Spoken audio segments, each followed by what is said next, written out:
Hello, friends, and welcome into Rates and Barrels, the final regular season episodes. Oh my gosh, how did we get here? I am Chris Welsh.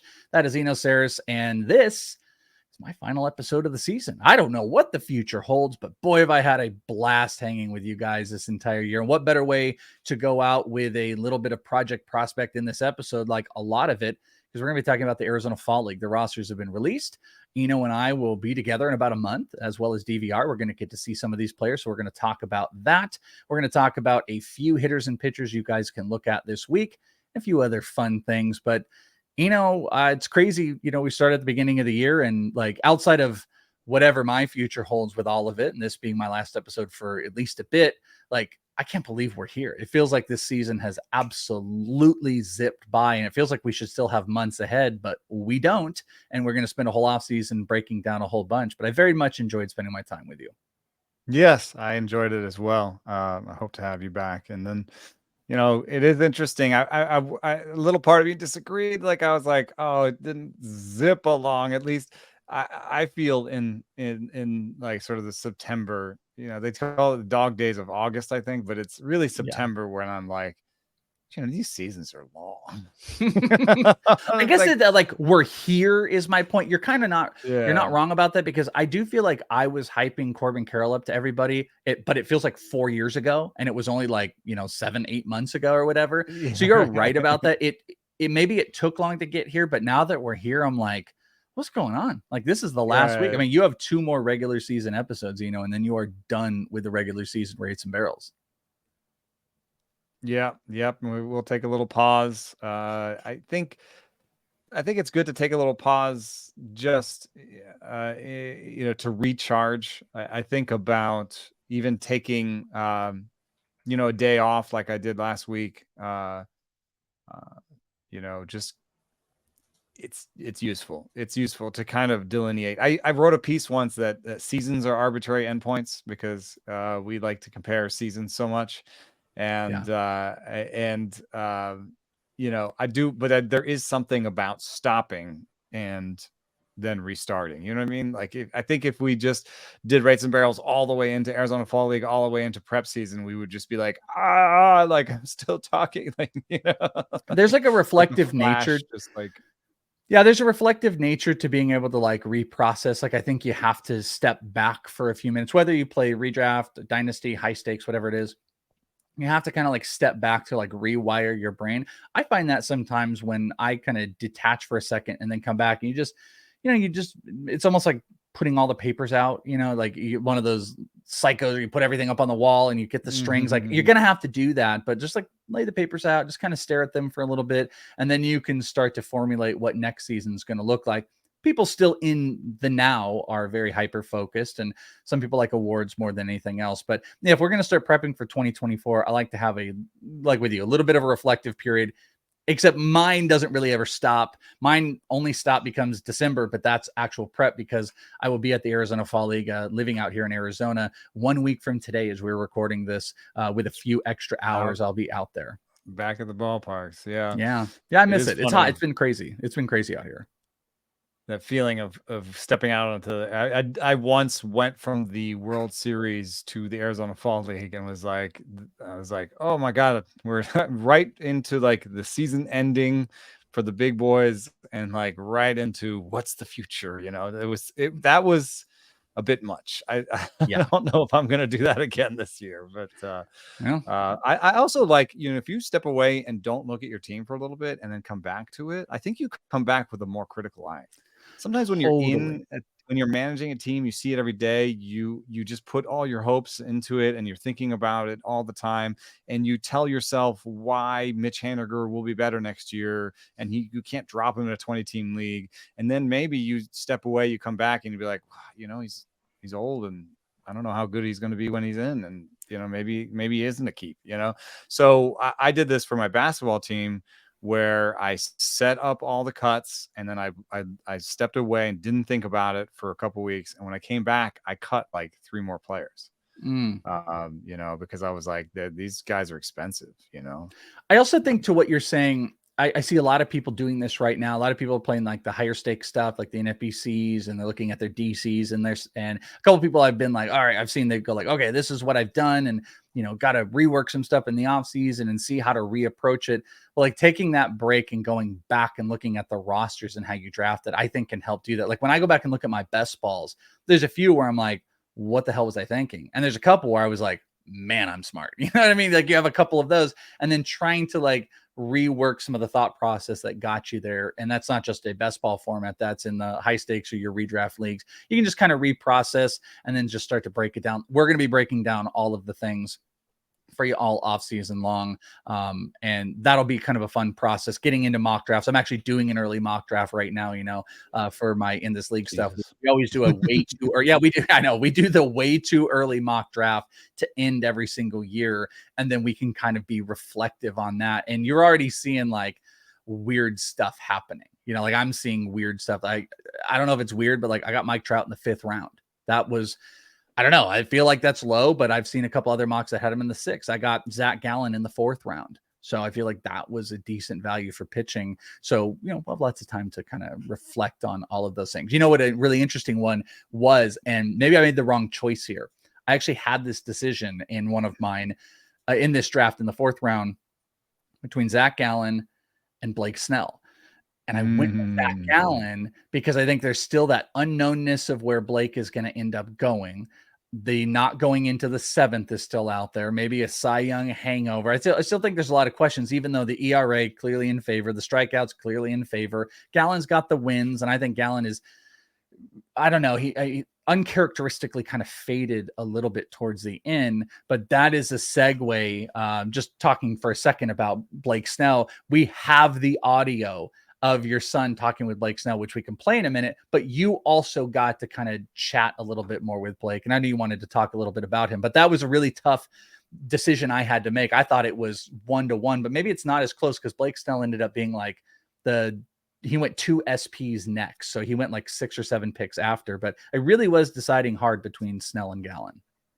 No, I like him a lot, but I never pushed him to like top 10 in my rankings. I think he peaked at 18th. And I had a lot of people in my ear about just innings and injury risk, and had that sort of thought in my head. And I think that that'll be a really interesting thing about projecting his number of innings next year. When you talk about Blake Snell, basically is a guy who 3 out of 4 seasons gets 120 innings, and that 4th season gets 180. Now, if you can get those 180s, then you're happy. If you get the 120, you're a little bit less happy.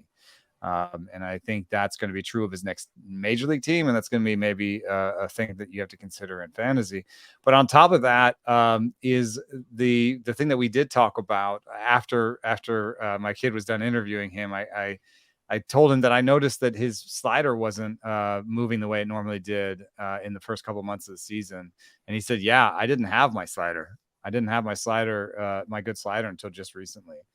And so that caused him to, use his changeup and curve more, which I think he has slightly less command of. And so you saw the walk rates go up. But is there a version of Blake Snell that kind of goes into next season and cuts the walk rate, keeps the strikeout rate high, uses the slider, the curveball and the changeup, and has his slider from the beginning of the season? Like, is there another version of Blake Snell that's maybe even better than the one he showed us? Which I think there is, because his other Cy Young season was better than this one. But then there's always also the risk of 120. So I think the over-under innings wise for Snell it's got to be under 150, I think. Yeah. And one of the things I struggle with is I kind of feel like it's a misnomer a little bit, where people are like, okay, contract year, the guys play up. And it's just like, sometimes I struggle with like, how do guys like play up better for that money, and then they get the money and they kind of like taper down. But and maybe there's probably quantitative stuff, people have done studies where it is, but like I feel like that's even harder with like a pitcher. Like, how is a pitcher going to, outside of the only thing that I think you've seen, and it's actually specifically Blake Snell, was where he was pretty much all but happy not having that no-hitter. He was like, I needed to go, I want to take care of my health. He was very health conscious when he talked about it, which to me was like, money, contract. I think one of the things that you will see that's huge is a change. And I think there's research that backs this up. A change in playing time, a change in plate appearances and innings pitched. when you get a new big deal. And I think that it's just think about the incentives at play. Before you had the big deal, you want to get that big deal. You want to prove that you can play every day. You want to put up as many innings. You want to put up all your counting stats that you can. As soon as you have the big deal, the new team is your incentives are aligned. They want to keep you healthy for the long term. They just signed you for 6 or 8 or 10 years, right? So all of a sudden now you're like, ooh, you have a bunion. Okay, let's step off of that. Let's But take how do a you couple do weeks that to with make sure. But here'd be my argument. How do you do that with a pitcher? Because here's the thing. Blake Snell's already doing that. Blake Snell, if Blake Snell were going wildly over 7 innings every single game, way out of the normal, and he's getting this performance thing, and then all of a sudden teams are like, now the new contract, let's back that off. And now we're not getting the quality starts and maybe less opportunities for wins. And that's how it fails. The guy isn't going 7. And a new team that would bring him in, the worst thing they could do would be to push him. So if you think in a big contract, they would be a little bit more easy, that actually works in favor of Blake Snell in my mind. Instead of a team being more aggressive, where now he gets 7, 9 total innings past the 7th inning, and they now pitch him 40 innings past the 7th inning. He's probably more susceptible because he didn't do that in previous years to getting blown up, maybe ERA inflating. But what you just said would actually play exactly into his. So I guess my whole thing is like, how does a pitcher play up to a contract and then come back down? Would they throw something different that they normally wouldn't? So it's kind of an argument for maybe Blake Snell being even better. This is not specific to Blake Snell, and I'm not suggesting that he's played through injuries they wouldn't play through in the past. I'm just saying that could be a thing that pitchers do. Like, okay, yeah, they hamstring barks. You just keep pitching as opposed to taking the time off, and maybe that's fine in the short term. And then maybe the fact that you pitched a whole year with a bad hamstring shows up the next year. So I think there are still ways that it can happen. I want to be certain that people don't think that I'm suggesting this specifically about Snell. I'm just saying that's a way that it could happen for pitchers. I think it is a little bit easier with hitters because now we know load management and everything. And we, like it's much easier to see how a hitter might play through turf toe or something because he wants to get to 700 plate appearances and then his toe's all screwed up for the next year. Like that sort of thing happens, I think, fairly regularly. Yeah, I mean, you get guys selling out for maybe more power and the BABIP working in their favor a little bit. And they always steal way more bases. Like Aaron I see the hitters stole all those bases, the year before he signed the big contract, and like probably wasn't going to steal many bases like that again. I guess just in my age, Snell has done everything the opposite of what a guy who would be pressing, because you would think those guys would want to go right, deeper, like would want to have no taken hitters out of the no hitter, and like yeah. He's like high five, and he's like, yes, I'm out 7. I'm not going to get hurt. Like he's in it. He wants that contract. But Blake Snell, at the end of the day, like there's so much fun about him. I think the character of Blake Snell is hilarious. He's a really funny human being. And the way he interacts, I said this, and you could tell I've been around him. I've been on the backfields with my kid, and I've seen Blake Snell. One of the funniest moments of all time, by the way, with Blake Snell was, everyone, if you've been to the Padres backfield, it's kind of this open world. It's weird. And you'll sometimes have players be kind of blocked off, and sometimes players are just like walking down the path. And there's a lot of people there. And Blake Snell, I think, had maybe signed some autographs or something, but he's kind of walking out and he's in the wide open. And this little kid sees him and he grabs his card or whatever, or ball, and he runs to Blake and he goes, Blake. And Blake turns around and Blake just starts running, but he's play running from the kid. So the kid would get close and then Blake would run even further and he would keep doing it. And then he stopped and he totally chucked it up with this. It was just like a little 6-year-old kid. And I was like, man, this guy is really good in this interaction. Yeah, he can maybe have some stuff that people get on him, but he's a very lovable guy and the results are there. And you kind of see it in your interaction with your kids. So the full video is out there. You put the minute in here, but you and I were talking before. I'm going to put this up here. There's the very beginning question was kind of fun. So this is the first question. I think it's about your favorite animal. So here we go. And then what is your son's name? Felix. Felix. That's Felix. All right. Oh yeah. Let me go back here. A lion.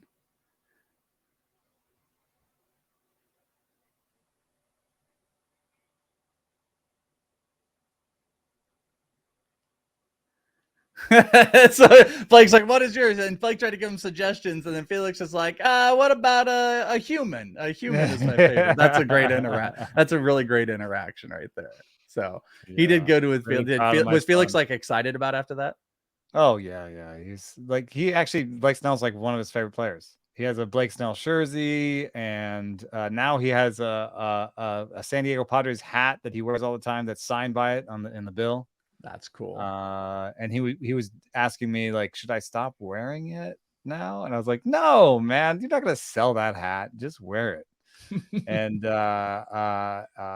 he like I don't know. He's a big fan of Snell's, and another funny thing is that Felix is doing this stuff at school where they have like a real life class where they're supposed to get a job and get an apartment and that's a good class. Like practice living, I guess is the word. Good luck. I could use that class right now.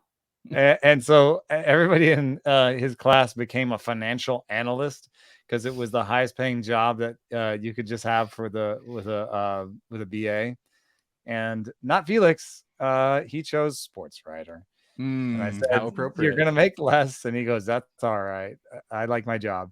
And so he got to do the job for a day. And so that was a lot of fun. He also sent me 4 questions that's attached to the piece that we did together, where he sent me 4 questions that I asked of a bunch of people in the clubhouse. We had some really funny ones. One of my favorites is Tatis. I asked him favorite animal, and he goes, a horse. And I go, because they're so powerful? And he goes, no, because I can ride them.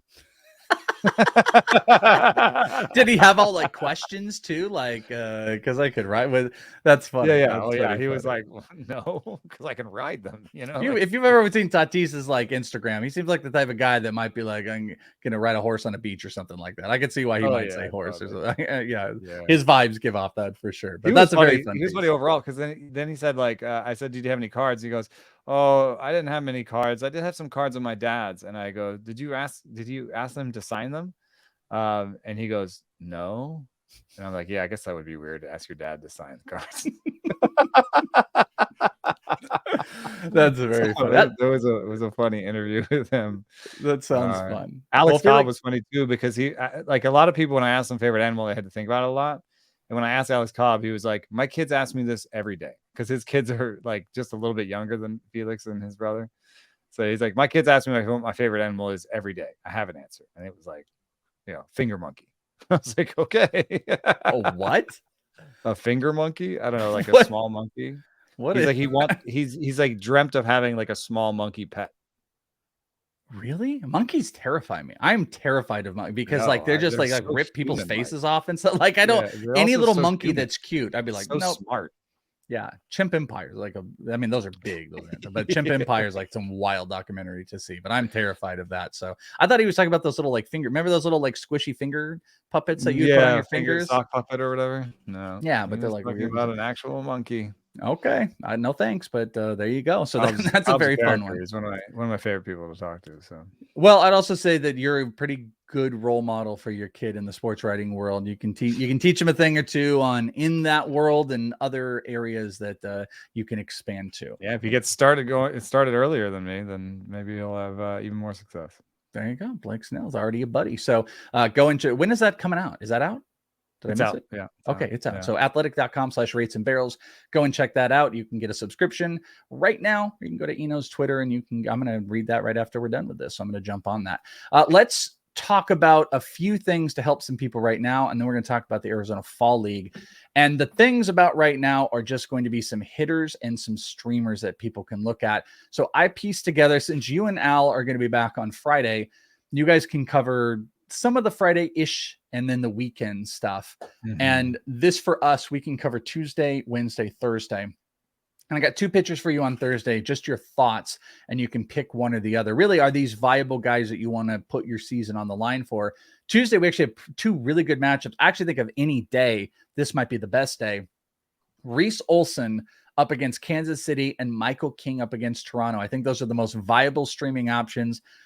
hyper competitive leagues, they might not be available out there, but if you're looking to stream Reese Olson, Michael King, how would you rank them? What's your comfortability on both of them? We've talked about them a decent amount. I'm in love with Michael King, and I think he's going to be a big riser and sleeper for me, going quote sleeper. As soon as we talk about them, they're not, but this is going to be someone I'm going to be very into for next season. But what do you think about Reese and Michael Young for this week? Yeah, I love Michael Young. The only thing, and I said this with Al, is that I just think he's got to be a massive injury risk. Just jumping up in innings pitched like this, coming off of injury last year. And it was a fairly gruesome injury. I think he fractured his elbow pitching. So, I think there's a little bit more injury risk there than people want to admit. He'd probably get to 100 innings, and maybe that's why they're pitching him. I think it's interesting that the Yankees that are out of it, officially now, would pitch him, but I think it probably is related to pushing that inning. So if you get him to 100 this year, you feel like you can throw him 130, 140. I think you're thinking of Schmidt. I think you're making we're talking Reese Olson. I think you're thinking of Schmidt. Oh, I was thinking of Michael King. Or Michael King. I'm sorry. Yeah, I completely threw us off. My stupid brain thought you were talking about Reese Olson. You're talking about Michael Young. Michael King. Yes, yeah, continue. Michael King. Michael King. Yeah, King is Olson is a sleeper for you too? I think Olson is a decent pick, but I think his command is iffy, and so with Olson next year, I will take him as a bench pitcher in a lot of leagues. I will like him. And the deeper the league goes, the more I like him, because I think he will have, 150, 160 innings in the major leagues next year in a good park for pitchers. And so I think that he's a high floor guy. This week I like him, but I like Michael King better. I'm assuming he's actually going to make that start. It gets a little bit iffy this time of year, especially for non-contenders. And that's why I was mentioning that the Yankees are out of it, and that why would they throw King at all? And I'm guessing it's just to get King's more innings, because they're not going to send him to like the fall league or anything to get more innings. So no, this is his last chance to get innings. So I guess they let him pitch 5 1/3, maybe 6 to get to that 100 innings, and that's it for Michael King this year. In terms of starts that you have listed here, I like the King start the best. I know it's versus Toronto, but I think that King is a better pitcher, period, like the capital P. I completely agree. Has those command issues. The matchup's a little bit better for Olson against Kansas City. Those are, I think, clearly the two best streams of the week, along with Olson's teammate Gibson Long. I like that. It's against the Royals again on Thursday, and that's a light scheduled day. So, if there's a way for you to pick up Gibson Long now in anticipation of streaming him Thursday, that's a good idea too. Yeah, if you're limited on your starts. And by the way, hilarious that I did the Michael Young thing again. I mean, I've been doing it for a week straight of that with Michael King. Just real quick, what you mentioned with Reese Olson as far as being a sleeper to next year, it won't be in the Michael King territory for me. But I think what he's going to go is he's going to go into that pool of like, you take him towards the back of drafts and he might end up being like a really high end streamer. And maybe that'll change. This September has been everything for him, because as good as he's been, a 1.4 ERA in September, which has been nice, due to sub 0.7 whip. He has not had an under 4.5 ERA any other month of the year. So, I mean, it's really been like backtracked. He's got an expected ERA closer to 5. Like, I'm going to see him more as a streamer. Where Michael Young, you're talking about? Yeah, that was Olson. Where Michael King can be, I think, more of like a station starting pitcher for your rotation next year, that you're going to probably easily get outside the top 200 as he's stretched out. I guess so. I think that he's going to get the hype sleeper title, and I actually think he might go past where I'm comfortable taking him, because even though he gets to 100 innings this year with what I think is pretty high injury risk, I don't think I'm going to put the over under at much more than 100 and 120 innings next year. Which, that's a decent cap. It's like a rookie cap. It's like a rookie SP cap, like what we'd have like with Grayson Rodriguez this past year or something like that. So that makes it interesting. It's if he gets put into the category where he's being taken around guys that will give me, I think, 150 plus innings, I'm going to have to think hard about it. So Because one of the things is when you were talking about looking at mistakes this year, especially in like my draft and holds, I ended up taking the Michael Kings over the. I have Jordan Montgomery in some of those places, but just an example, I'd take Michael King types over Jordan Montgomery types, chasing that like, upside. real excellent upside, and then your Jordan Montgomerys can have good seasons, and they're slated for more innings, and innings ends up being such a thing. And I did have 2 draft and holds where, I had dead lineup spots a couple times in the year, and it was like I couldn't field 9 pitchers. So that's something I have to think about. So I don't want to overreact and not take King because of it, but I have to consider innings as maybe stronger of an input next year than I did the last year. So you mentioned Sir Gibson Long. So if you're going Tuesday to Thursday, the top 3 is probably in my mind. I think it's Michael King, Long, and then Olsen if I'm ranking them. And you agree with the same 3. So if you guys can be preemptive about it, I put 2 other names on here that I thought were interesting. I want to get your take on. You've got Brandon Pfaadt versus the White Sox on Wednesday. Pfaadt has shown signs of good, and then he gives up a gajillion homers. And then Tyler McGill Thursday against Miami. Those are 2 others that maybe stood out. I believe these are more in volume desperation. I wouldn't be looking at either one of those guys if I'm attempting to really be hardcore. Like if I'm like, I can't lose my whip and my ERA, I wouldn't want to look at those players. But if I'm chasing and I may be behind and it's not quite the Hail Mary, I think Pfaadt and McGill might be options. But what do you think about both of those guys? Well, one of the things that happens in this part of the season is that you need something very specific, Yeah. And so in my main event league, we had a choice. We need wins, and at this point, ERA and WHIP a lot of times are out the door unless it's head to head, right? And so if you're in Roto and you just need wins, like you might have a decision like we had, which was the choice was we needed 1 pitcher out of Pfaadt against the White Sox, Means against the Red Sox, Kyle Harrison against the Padres, Hyun-Jin Ryu against the Rays, and Aaron Savali at Toronto. And we're actually going Pfaadt, and here's my reasoning. Means is going exactly 5 in every outing, right? And so I think he's capped at 5. So I think it'd be pretty hard for him to go 5, do so well against that Boston lineup that he definitely gets the win. You know what I mean? I think that win will happen in the 6th or 7th. Kyle Harrison is a rookie on a team that treats their pitchers like, he could go 3, he could go 6. I don't know. Anything could happen. But he's also going up against a Padres team that's probably better and is playing better. Ryu is going up against a Rays lineup that's very good. And their team needs to win that game to get into the postseason. And so if Ryu is struggling at all, he's out. Good point. They're not like, we're not going to let him, give up 5 and go 6, None of those 3 were my option of the guys you listed either. So I cut them all off. I think you're getting to the guy I thought about. The decision was Savali at Toronto versus Pfaadt at the White Sox. That was the decision. Savali's got some sort of day-to-day injury right now. And the Rays, to me, are actually in a spot where at some point they may just say, screw it, we're not winning the division. We're not going to start Aaron Savali because he's day to day, and we want him in our postseason rotation. We've lost too many people already, So that's one where on some teams the good pitchers may not pitch at all. Even I guess Means of Boston's probably not that, but there's people like that where you're like, oh, you're on a good team that's going to the playoffs. There's going to be people like, will Bobby Miller make his last start for the Dodgers, or will they just say, yeah, maybe we won't have home field every game, but we'd rather sit Bobby Miller so he's ready to be our number 1 starter in the postseason. You know what I mean? So there's a lot of decisions like that to make. And in fact, Pfaadt, to me, lines up. That's a team that needs to get in the postseason. They could take Pfaadt out early if he's struggling, but it's also a White Sox team that's checked out. And they might not even be playing Robert in that game. So it's a very right-handed thing. And Pfaadt's best pitch is a sweeper. So it's a very right-handed lineup, maybe without Robert. It could be a good matchup for him. And in terms of wins, Tampa Bay versus Toronto is probably closer in terms of team matchup than Arizona and Chicago.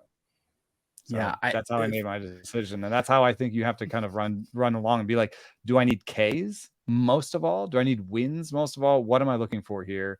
Because that'll make you sort things differently. Like, I'm not sure that Gibson Long is the best streamer on this list if you're just looking for wins. You know what I yeah. mean? Yeah, And no, Michael and the King category versus chasing Toronto is becomes a important. much better. Yeah, it's about their categories that you're looking at specific. So I think Fott is a decent chance at a win, and that's really, where we're going with him. Fott's thing is if he doesn't get himself behind and just start getting lit with earned runs, he can go deep. He can go 7. I mean, they could push him. Like, I don't think they're going to cap innings pitch with him. They need him to go deep. But it's similar to the Ryu thing. Like, if things get bad, they're going to have to try to get him out. But he has gone over 5 in 2 of his last 3. One of them was a great start against They the don't Cubs. even have a great bullpen. So if they did, and take they have him out a early, garbage what are they bullpen. doing? Yeah, 100%. And that's the other thing. to? Garbage bullpen. Who are you going to? You're gonna. But What you are you need the gonna do? bullpen to get the win. So it's like you can really go down a rabbit hole with these things. But at some point, you just got to click the button and pick one of them. On the hitter side, if you're looking to chase a couple hitters, really categories, like you said, that's the way you play it. Over the last 7 days, just a couple names. I'm going to throw them all out to you real quick, and you can comment on them. If you're looking for maybe even keel players, Jared Triolo has been really good, hitting over 500, 2 homers, 9 runs. If you're chasing runs right now, that might be a play. Evan Carter, if he is available out there, has been really good. I did this last night, so it may have needed an update from yesterday, but 353, 2 homers, a stolen base. That's kind of a 5-tool play. TJ Friedel has got multiple stolen bases, hitting 350 and homers if he's out there for stolen bases. I'd also mention Xavier Edwards stole a couple bases and getting a little bit of run. And if you're chasing just pure homers, Nelson Velasquez hit more double homers, more homers again last night, having a 2-bomb night. So, pending percentages of what's out there, there's a couple, high run, high batting average guys in Trilo and Carter, Friedel and Edwards for stolen bases, and Velasquez for homers. I don't know if you want to add anybody or if you specifically like any of those guys if you're chasing categories. Yeah, Velasquez is interesting. So he goes to a park that's not great for homers and just unloads a bunch of homers. And I feel like I said, either with Al or I forget who I was talking to, but I remember circling his name when he was traded and being like, this could be one of the few players traded at the deadline that actually steps into a role and it benefits from the extra playing time and is a pickup. And I don't think I ended up picking him up anywhere. Sometimes I need to write a note to myself, before this publishes, go pick up Nelson Velasquez. Because I missed out on that train. That him and Jake Berger just really stepped into full-time roles where they went to parks where you might say, well, is this power going to translate? I think Berger and Velasquez are the types of players where they hit the ball so dang hard that it doesn't really matter what park they're in. So those are some interesting names to me. One thing I do want to point out is that Cincinnati and Cleveland have the worst weekly schedule this week. They are both 5-game weeks. Yeah. So Friedel, I dropped Laureano just because I didn't think it was worth keeping around for the weekend. There was definitely a lot of decisions I could have made this week where I said, I can't pick that guy up for 5 games. So as much as I like Friedel, it's going to be a daily stream for you. You have to make sure he has a game that day and that you like the matchup. Probably a better play in daily moves, head-to-head type of stuff than it is going to be in any other spot. But, where you're stolen base, you can also go to Jacob Young is another one of those guys if you're chasing stolen bases, kind of the same players. But there are, quite a few streamable options out there if you are chasing those categories. And I think Parker Meadows might have the 5-game schedule too. Yeah, and that's not ideal. Detroit has it. But for Parker Meadows is a kind of a fun player because we debated about him in the Arizona Fall League, didn't we? Well, he started off really hot in the AFL last year, and then he kind of tapered down. But I talked to him that last week, and I just remember he was just like, I want to go. He was so tired. He was so tired. That's why, it's kind of a bummer, to be honest with you, when you guys come out at the very end. because they're all just gassed. These dudes are gassed. They're done. They're so over it. It's the first 2 weeks is kind of the big hyper attention where these guys, they got that rejuvenated hair. Here's a new league and they get going. Third week kind of tapers, and then the fourth week it's where like maybe they get re-hyped with the all-star game and stuff like that. But that last week, those dudes are just done. So reading whatever you want to read. The first time we were out there, Trout and Harper looked very tired. Posey looked tired. Those are some of my first memories of the Arizona Fall League. So it's a pretty good one. Speaking of, let's talk about the Arizona Fall League then. Let's jump into it. The Arizona Fall League rosters were officially released, and they were underwhelming. Incredibly underwhelming. This is really bad, dude. Now this is really bad. I'm a prospect Robert person. Hassel is like a top prospect in here. Like Robert Hassel has not been playing well. I am a prospect person. I know most of these guys. I'm not going to tell you that I'm not super interested. There's a lot of like deep prospect people that are like, "Ooh, I like it. I like it grimy. I like these like players." That's I like fine. these. Oh, okay. I do too. I like players that we've kind of no one knows and pays attention to. That's what's so fun about the AFL. But it is the worst top end Arizona Fall League rosters that I have seen since I have been paying attention to the Arizona Fall League. The Peoria team is pretty stacked, but the Peoria team out here looks like the average team in a normal year. So let me backtrack just a tiny bit. You should know at this point, I assume most people do here for the Project Prospect portion of this. The Arizona Fall League is 6 teams that are comprised of 5 major league teams. They play together. Usually teams send out their top prospects. That did not happen this year. Part of that is probably due to the usage of prospects. Part of that is probably due to players now being paid year round, and maybe decisions being able to be made during off-season programs and rather putting their time spent into that when they're all getting kind of paid the same. Tell me about that link.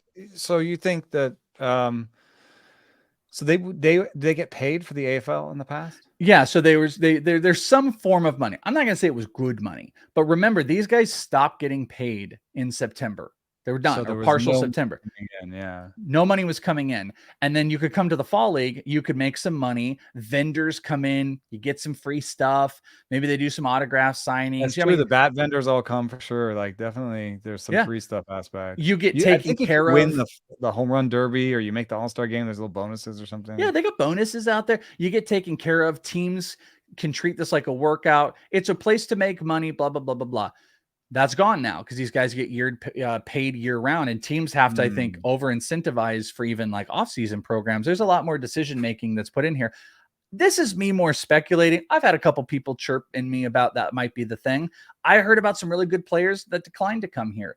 Maybe next year will be different, but this is from the top end the most underwhelming it's ever been. But I don't want to sell it like you shouldn't want to go if you, I know, like, you know, Baseball HQ. Still, but give them the rundown. What here? Yes. Your list of the top prospects. People should get it pretty quickly. So again, the top 6 teams in here are comprised of a bunch of teams. So how about that Peoria team real quick, just to let you know, that has the home team in Peoria, which is the Padres and the Mariners. So those prospects are there. They also have the Tampa Bay Rays, the Miami Marlins, and the Guardians. So the prospects all make up this one team. And that Peoria team is stacked. They've actually got a few of the top prospects in here. So this is a list of some of the best hitting prospects that are coming to the AFL. Again, this isn't bad. But when you see tweets about like, man, how cool is the AFL when Ronald Acuna was here and Vlad was here and Julio was here. And Riley were there the same year. And like, yeah, it's not the same. We had Trout and Harper one year. There's not a Trout or a Harper on this. There's not a Judge on here or anything like that. But there's some good prospects. So the top hitting prospects, Peoria has actually got a handful. Kyle Manzardo, big power bat, missed some time, but he's really found his rhythm. Yeah, he's been an absolute monster. He's going to be paired with Harry Ford, who might be the top prospect out there with the Mariners, and Carson Williams, as well as Chase DeLauder. So that team has Chase DeLauder, Manzardo, Harry Ford, and shortstop Carson Williams with the Tampa Bay Rays.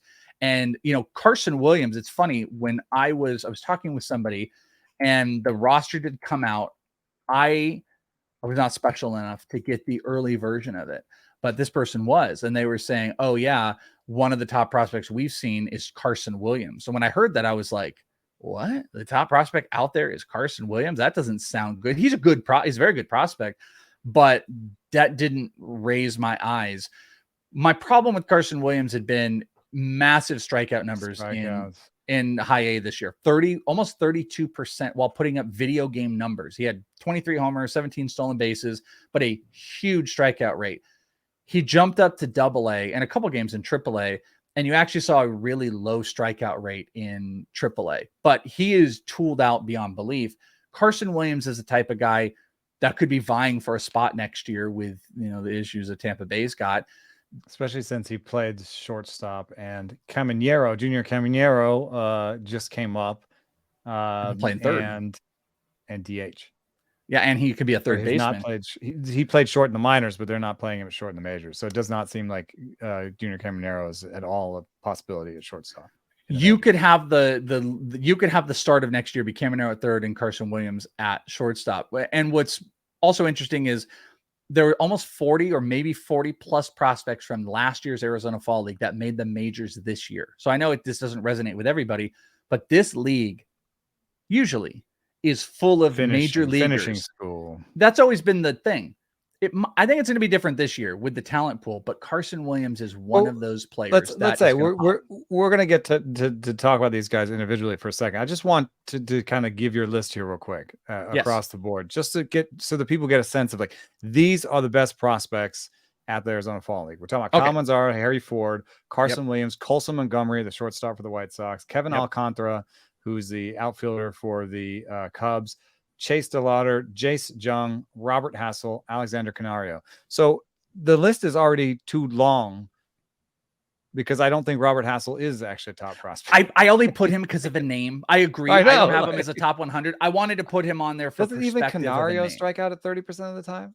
Yeah, but Canario made the majors. I put him on here because he was with the Cubs Major League, and I know he could make it. He could make it, but there are like flaws with these guys, Yeah, Carson Williams strikeout rate, Alexander Canario, like Harry Ford was in like high A this year, so like some of these guys are being pushed a little bit faster than they were in the past. I mean, Carson Williams himself was a high A player. Yes, he got like 50 plate appearances at Double A and Triple A combined, but like, usually this is like finishing school. This is a guy who's like played some Double A. You want to push him to 600 plate appearances for the year, so he's ready to play in the major leagues. That's what it was in the past. This is reflective also of the trends we've been talking about in terms of like aggressive promotions in the minor leagues, but it's also reflective of, I think, a lack of star quality with these prospects. Yeah, one of the first questions I had asked was like, what happened to Jackson Holiday? Why was he there? And as I was told, it was like, oh, he just really long season with how they pushed him. So that's like the other thing. Outside of just... Doesn't he want to be a major leaguer next year? Doesn't he want to have 600 plate appearances in his back pocket? But you want to know what? I think this might be telling that maybe this is turned with the new incentive programs, with teams having less roster space because you've only got 4 teams and not 4 teams in a rookie ball instead of 6 with like 2 short season in a rookie ball. You have less roster space, and the incentives that teams are moving prospects more so. The AFL might not be a finishing school anymore. It might not be the case because you're right. Don't you want to be? Role just in general, it may just be something else. It may just be for people who've been hurt all year, and it's just a league that's playing at the time when they've been hurt. They need innings. It's always that's what it is for Ricky Tiedemann. Like that's the case for the pitchers. If you have a good pitcher in the fall league, it's because he was injured all year and he needs innings. It's always that what you said. The other thing, the trend that I noticed, this is the class of 2021. Everybody is from the 2001 draft class. It is crazy. The 2021 draft class. This is like the first draft after 2020. It's the short draft. It's people that lost a year of development time. If I were to go and look from a roster construction standpoint and go and click on every single guy, I would bet you 60% or more of the AFL this year is from the 2021 draft class. Now, there are other names, of course, so it's changed. So I just think the perception of that league might be different because it's like, why would you not get Jackson Holiday here? It's because they pushed him 4 levels throughout the start of the season. Why would we not? We didn't see Churio in the majors. Why would we not see Churio here? You'd think whatever Churio reason. get him to 600 plate appearances so you can play in the big leagues next year. That's Churio is totally, and Holiday are totally the kind of guys who would have been here in the past. They would have been here in the past. Without question, they would have been here. So they would have been the Mike Trout and the Ronald Acuna, just being like, we want to get you to 600, 650 plate appearances this year because that's what we want out of you next year. One of two things has changed, or both. It is the lack of need for players to come here with the choices because they make more money now, and or this is not a finishing school anymore because of how teams are processing their developmental system, moving guys. This is not the necessary end game to it. A third thing could just be weird 2020 stuff still coming up. Could totally be an anomaly. Because yeah, like if you think about it, 2020 is like a hole in our history, you know, and there wasn't a draft that year. So so you're saying that 60% of them are 2021. That means that like in past years, maybe 40 or 50% would have come from 2020. You know, if you're thinking about like a rolling time. So this might actually be the Arizona Fall League that's most affected by 2020. If you think about timelines. It's a great point. It's a really good point. Yeah. Like where the stars that would have been drafted in 2020 that would be here now, you know, that sort of deal. And then like the fourth is like, it's just a total anomaly. And next year it'll be, you know, great guys and whatever, but it lacks that. Thing. It doesn't mean and the last thing is the September rules. The September rules. So is it not impossible that Jordan Westberg and Jordan Lawler would be here? Or was Lawler there last year? Lawler was there last year. Okay, but like Westberg as a person, he wouldn't necessarily be a big star name that makes this any better, but he would be another player that we could put on there instead of putting Robert Hassel on there at least. You know what I mean? And he's not doing it because he's just finished. He's going to be still playing with the Orioles in the postseason because of the new roster rules, which, you know, suggest that like, I'm going to bring up Westberg and give him less than 150 plate appearances, so he's still rookie eligible, make him readier for next season by playing him in the big leagues rather than the Arizona Fall League. He's going to be more ready if I play him against big leaguers, and then maybe like more likely to be rookie of the year next year. As the Orioles, I can now put Jordan Westberg and Jackson Holiday on the roster for the whole season and roll two dice at getting rookie of the year and get that pick. I think their teams that definitely thought about the way they pulled up guys, thinking about that rookie of the year and thinking about preserving their rookie eligibility, but giving them a chance in the major leagues. So now the major leagues becomes finishing school. September in the major leagues. You just hit where I was going to go. I don't care at all about so-and-so was in low A and is finishing in triple A. People are like, oh my God, this guy's in triple A. I don't think it means anything. What it does mean to me though, is what you just said, that the minor leagues in September are the finishing school, and the guys that are moving up levels that we've never seen before, those are the players I think are going to be big pushes next year. They're the AFL guys. I think Dylan Cruz and Wyatt Langford and Jackson Holiday are more likely options to break camp than Carson Williams or any of the guys in the Arizona Fall League right now. So that I think is a huge telling point to it. But going back to there's still a lot of fun prospects. And there's a lot of players you should be paying attention to from a dynasty perspective and a redraft perspective. We listed off Manzardo, Ford, Williams, Montgomery, Alcantara, DeLauder, and Young. Those are probably insulated. I think Montgomery doesn't get enough love. I don't disagree with that. I've had my eye on him in terms of what I see as a really plus plate approach. I mean, this is a guy who, let me see if it does work out that way. It's pretty close to having more walks and strikeouts. I don't know that he actually does, but it's pretty much like a 1-to-1 where you're talking about a guy who for the minor leagues walked like 15% of the time. I'm not even kidding. And struck out maybe 20% of the time. I kind of love that from a plate approach standpoint. It's so very not normal for the White Sox. But with Tim Anderson on his way out, I feel like the opportunity is right there knocking.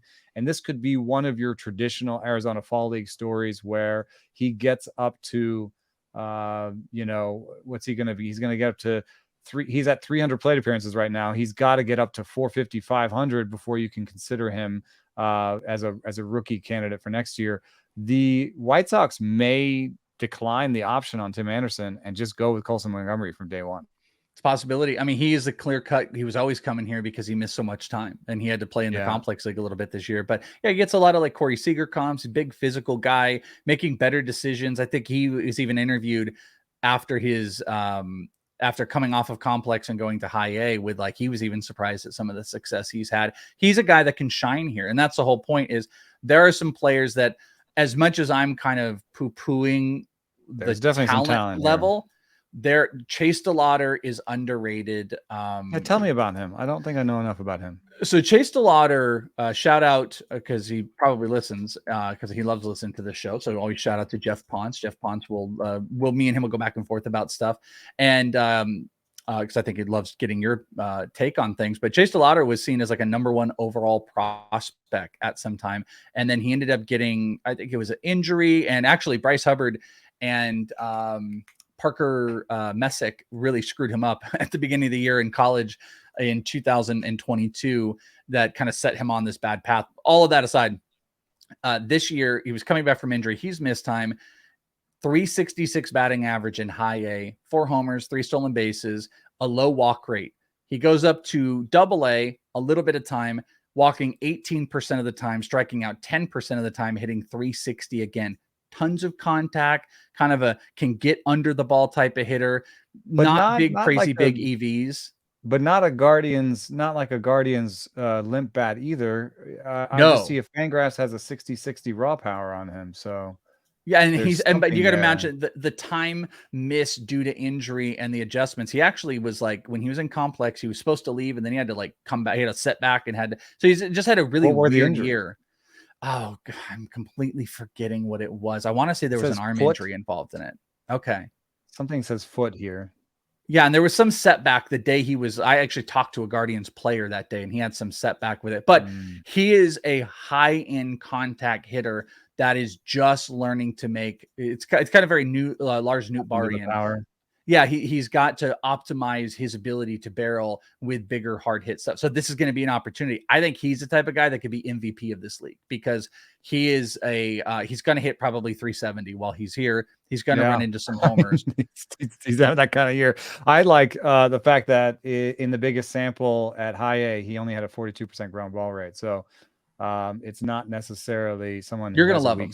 Weak swing that hits it on the ground. So and I'm also interested. A lot of the Arizona Fall League, if not all, has Statcast. Yes, so it's usually Salt River Fields. I don't know if the others are going to get it to us. Salt River Fields does, and they are going to be. Let's see, Salt River Fields has the Diamondbacks, Braves, Rockies, Tigers, and Pirates. And that's where the All-Star game is. I think so. I'd have to look back on that. Sure. Yeah, I'm not sure. But let me give you a couple other players. Pitchers. It actually uniquely is a good pitching time. I think the best pitcher since, I hate to say Forrest Whitley. Forrest Whitley was a huge prospect at the time. But Ricky Tiedemann here is like my favorite thing. I couldn't be more excited to see Ricky Tiedemann here. I still think he has the stuff to be the number 1 pitching prospect in all of baseball. Paul Skeens makes that kind of tough, but Ricky Tiedemann is here. Jackson Jobe, who has big spin numbers. He's one of these 3,000 slider RPM guys. Top five stuff number in A-ball for the people we had for A-ball. Yep. And then Cooper Jerpy. Jerpy with the Cardinals is another one of those good spin guys that's going to be out here. What's that? I'm glad you said that name. Yeah, it's Jerpy. Yeah, there's a silent H in front of it. But there's also some interesting relievers that are out there that are some 35 present command, 55 future command. That's how he ended up walking 15% of the batters he saw, Cooper. A lot better. Big strikeout numbers. Yeah, strikeout, but also just this is going to be an opportunity for him to kind of shine. There are some relievers that are interesting, but I want to throw this in because I have a couple list of players for you guys to watch, but one guy that probably belongs in the top pitching prospects, I know you wanted to speak on, was Tue Roby. Tue Roby, who got traded from the Rangers to the Cardinals. He is going to be out here in pitching, and that's quite a few pretty decent names. You also have Wilmer Flores of the Tigers who used to be here, but Tue Roby specifically is somebody that is flying up boards, especially as the Cardinals have got their hands on him. Really good stuff. I think he's the best pitcher they acquired. One thing that we're seeing out of Drew Rom in the major leagues is that he has surprisingly poor velocity. He is still sitting at 90.5 for the year on his four seam, And I think that's part of why he's being hit so hard, because the movement's good. But one thing that people don't think about, maybe they do, I don't know. Not in everyone's head. I shouldn't put it that way. What I'm saying is, when you think about the minor leagues, do you think of like the velo is lower down there? It is, because the ones with the best velo make the major league. So like, Yeah. and the younger ones, it does fill out. So with every level as you go up, the velo goes up. But also it's possible for someone like Drew Rome to have good shapes on his pitches and to have good array of pitches and be sitting 90 in the minor leagues and not be able to replicate that success in the major leagues, maybe primarily because of velocity. Roby, I don't think has that problem. And so I'm excited to see him pitch, because I think this is finishing school for him. This is adding to the innings. And I think there's going to be real opportunity in that Cardinals rotation next year, because they only have Michaelis under contract. Michaelis, Thompson, and Liberatore. I don't think you really want to start Liberatore. Their rotation right now is in tatters. And whatever they do in free agency is only going to be one or two spots. So even let's say they sign two guys. So then Michaelis is the third guy. Thompson is the fourth guy. Matz is the fifth guy. Roby could be the sixth guy. And it could be Jerpy too. Yeah. These guys might be on the cusp of the major leagues that quickly, because they need pitching, and even the guys in that top five, they could leapfrog somebody. I like Thompson's cutter, but we've seen him struggle recently. Rome, the velo, Liberatore has not made it work, and Matz can't stay in one piece. So that's, if those are the guys in front of you, you've got a real opportunity. So I think Roby might be a step ahead of Jerpy, just in terms of the innings, and also, just experience. He's had more experience. So that's why I wanted to highlight Roby a little bit. Yeah, I think it could be interesting too. This might be one of the first years that we have a more even class of pitchers to the hitting talent that's out there, that you might see some pitchers shine a little bit more, which maybe will create some false values on some players. We'll have to monitor where that goes, because I think there's some decent relievers. A guy to pay to Ronan Kopp with the Dodgers is really interesting, sub-3 ERA. But I wanted to give guys. Who's Victor Scott? And so that's exactly where I was going. Yeah. A couple players to pay attention to if you're not familiar. Like, you might be familiar with some of the big names like Manzardo. Everybody has probably heard about, and Carson Williams, especially if you've been paying attention to the Project Prospect. Kevin Alcantara is like one of the hottest prospect names right now. Exactly. 4 names that I think you should pay attention to from this league. One is, this is the most likely you've heard of, is Ivan Melendez with Arizona Diamondbacks. Ivan Melendez was a Texas grad, the Hispanic Titanic, as they called him. And Melendez had a wild 30 home run year so far this year, hitting 270, getting up to AA, but huge strikeout numbers. But he is legit 40 plus home run power. He's going to rock some balls this year, and is going to put up some big EVs. He's a we got a home run derby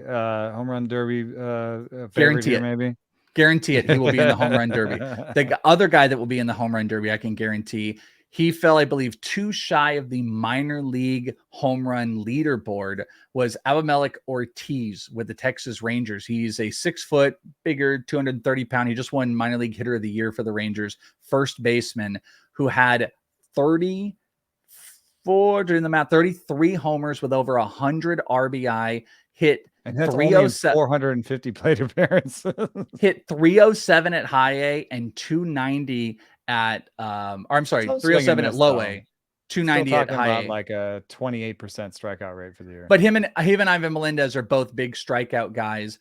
Him a little bit less, but with massive offensive, like big power numbers. So even if you don't, here's what I point out: even if you don't like these guys, we're probably going to be talking about them in the AFL. They might be trade players that you want to look at. The other 2 guys, Victor Scott, you mentioned, why he's important is because he had 95 stolen bases in the minor leagues this year. Victor Scott with 7 homers as well. Not great power numbers, but a sub 17% strikeout rate at both levels. He had almost 10% at low A. He hit 323 at AA, stole 45 bases in 66 games, but 95 stolen bases and 9 homers. So over 100 homer and stolen bases combined. Oh, that makes it sound better than it is. It's It does. 95 stolen bases. I chalked it up a little bit. And then another deep player who kind of did a little bit of everything. He's going to be playing in his home park. He moved 3 levels. That's something to like. Graham Pauley with the San Diego Padres hit 300 at all 3 stops this year. 309, 300, 321. Ended up with 23 homers, 22 stolen bases.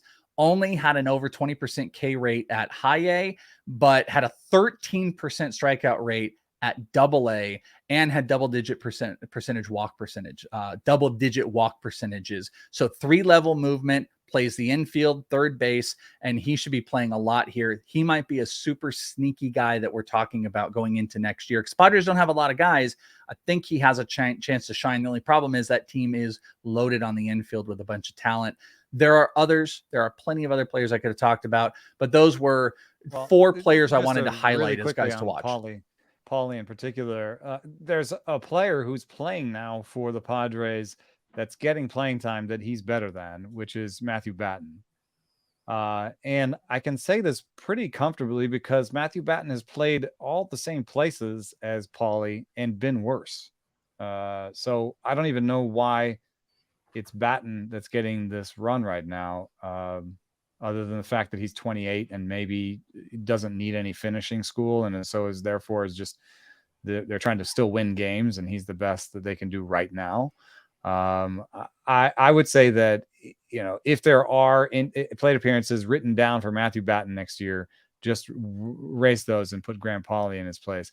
But the other thing that comes to mind is this could be a showcase for a trade. That's the other thing that we didn't talk enough about in the overall for the Arizona Fall League is everybody's prospect, all their scouts go there. And it definitely is a place where people showcase players for trades. And you just want to see them hit in a nice, friendly environment where the power looks good. And one thing that kind of sticks out for me when I look at Graham Pauley is he's got these 51% pull rates.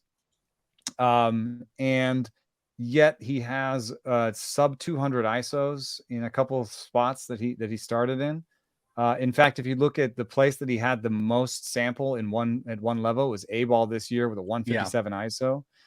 And one thing that that AJ Preller has done is trade away guys that maybe look like they have more power than they do. So, when Abrams came over, I was like, I don't think he has any real power. When Hassel went over, I was like, I don't think that's real power. Woods is probably a different story. But I could see this being a trade. And the reason why is that if AJ Preller makes it through the first couple of weeks after the season ends, you know what I mean? I think that's up for debate on some level. If he had a different general manager, he'd be fired by now. And if he makes it through, then he's going to be all about this next year. And he has right now under contract in the rotation next year, Joe Musgrove and Yu Darvish. And Yu Darvish is coming off of elbow surgery. So he's going to be looking for starting pitching on the market, and he's going to trade people. I think Salas gives me the vibes that he's not, that's the one he wants to keep, like Campuzano before him.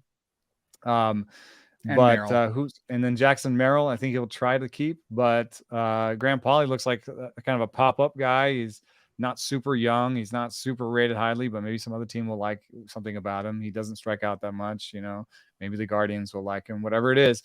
I think he'll be shopping for starting pitching, and at least one of the ways he'll do it is a trade. So I think Pauley can end up somewhere else. Yeah, funny. I actually remember, I'm forgetting who the player was. He was a relief pitcher, but he was traded in the Arizona Fall League, and he literally had to change jerseys in the Arizona Fall League. I want to say it was like a Cub or something. I'll have to go back and look, but you're right. Rule 5.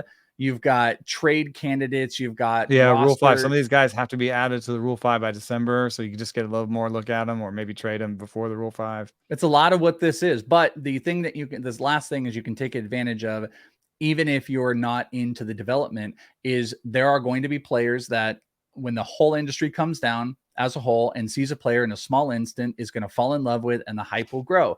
People like me and a few others will talk for the next month. We'll grow up some of the hype as well.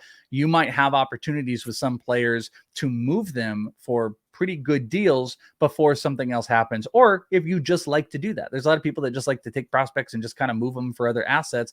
This is the time where guys are going to build up their value, and some of the pitchers in shorter stints might look better, and some of these hitters in these environments. In shorter stints, they might look better. And then this might be the year to move some of these hitters, because we're just telling you that we don't think there's really like the Acuna types here. So if they're not the really high end and you're in a 12-team league with prospects and everyone's talking about Kevin Alcantara, like in a couple of weeks or, in a month from now, he's not a Acuna type. I know that people are excited about him, but he has his own flaws, and sometimes the strikeout rate is a little bit high, and so and I don't think the speed is like 60-50 level in terms of stolen bases. So I think he could be somebody you capitalize on the hype and go get a real major league veteran that you can be sure of next year for your hype piece. This is what this is all about. And guess what? Eno and DVR are going to be out here for the Arizona Fall League. I think live podcast. Next Project Prospect will be from the Arizona Fall League. That's right. That'll be super fun. That'll be fun to get you guys out here. So if you guys plan, let us know. Shoot a tweet and make sure to find Eno. If you're going to be down there, let us know. Yeah, if you're going to be down there. If not, be on the lookout for the content with drafts, and lots of people will be out here. Rates and Barrels, Project Prospect will be out there. It'll be a lot of fun. But again, I just want to thank everybody for inviting me in whatever capacity it was. I hope I did right by DVR when he was out. I hope you could tolerate me when I was here, and hopefully I added something to the conversation. Eno, I love you, brother, and thank you so much for having me on this year. It's a delight. It is a pleasure to be able to hang with you. I've said it a million times. My time I get to spend in the Arizona Fall League is always so unique and fun, because we don't get to talk a lot in season. We've got to talk every single week the whole year, which is like a gift to me. So thank you, brother. I appreciate you. It's been really fun. Yeah. From the podcast we did in the cab of your truck on the way back from the game to now, it's always been fun. And and hopefully there's more into the future. Yeah, thank you, man. And you guys go to the athletic.com/rates and barrels, get yourself a subscription so you're not missing any of the action. Probably going to be some good AFL articles that are coming out here. And make sure you're subscribed to everything on the YouTube and on the podcast, because we got one more this week. It is Al and Eno, and then we'll check back in with you later on. For Eno, I am Welsh. Thank you all, and to all, a good night until Friday. Bye, friends. Thanks for listening.